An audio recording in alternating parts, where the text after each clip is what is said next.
So ngayon, ang ating vlog ay update sa ating bukirin.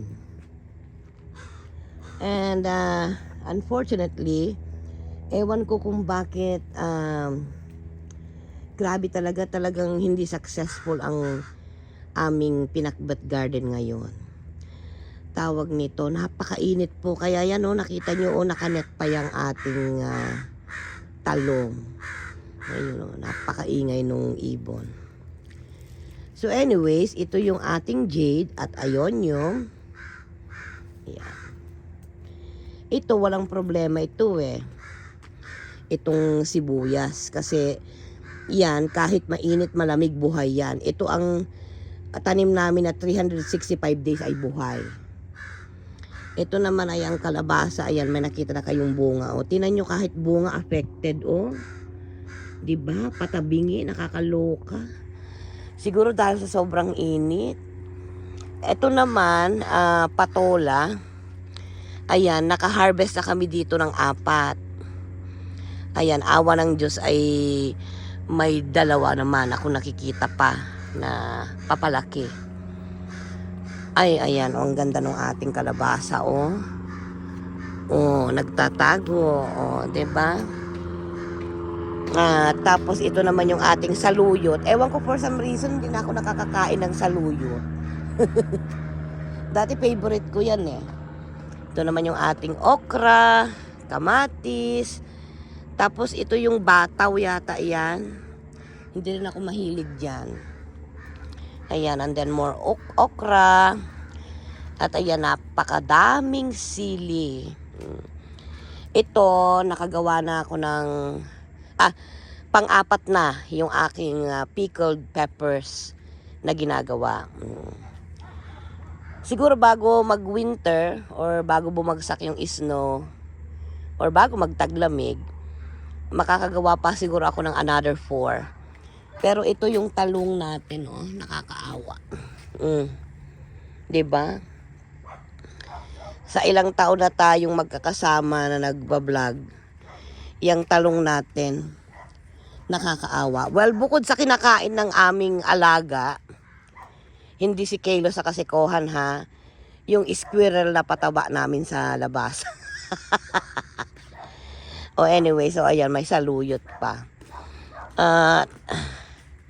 Ito tingnan nyo nakakaawa sobrang init. Diba? Ganyan ang ating sitaw. Ayan, awa naman ng Diyos ay surviving naman ang ating sitaw.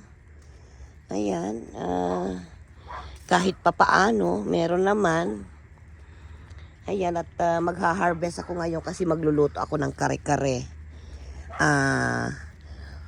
Lechon kawali kare-kare. Ayan. Kukunin ko to kahit maliit. Wala akong choice kasi ang tawag nito kailangan may talong yung kare-kare. Siguro kahit 2 na lang. Para lumaki-laki pa itong mga bubot na nandiyan. Ayan, tapos may mga nakapaso din kami na ampalaya. Ngayon, may kalabasa pa na 1 2 pala. Diba? Say hello. At hello. Diba? Tapos itong cherry tomatoes natin, tingnan nyo, hindi rin lumaki. Kung tanda nyo dati ay hanggang doon yan sa taas ng kahoy.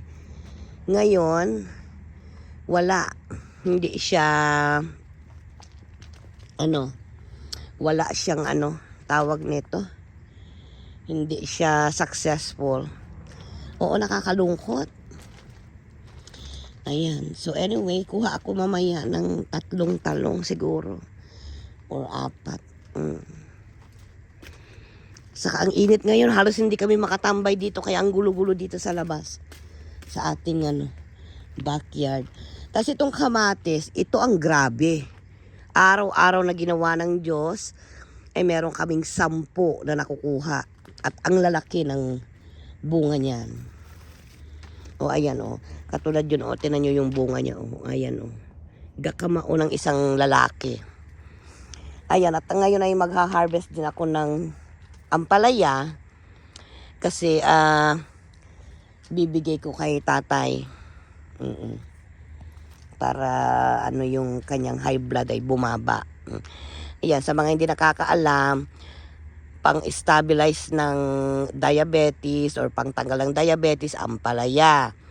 Pampababa ng blood pressure, ampalaya. Ayan. Itong ating sili, kung napapansin nyo rin, ayan, takpan ko para makita nyo. Ayan, no? Nakakaawa. Naluluto siya sa sobrang init. So, kukuha din ako niyan at ilalagay natin sa ating kare-kare. O siya.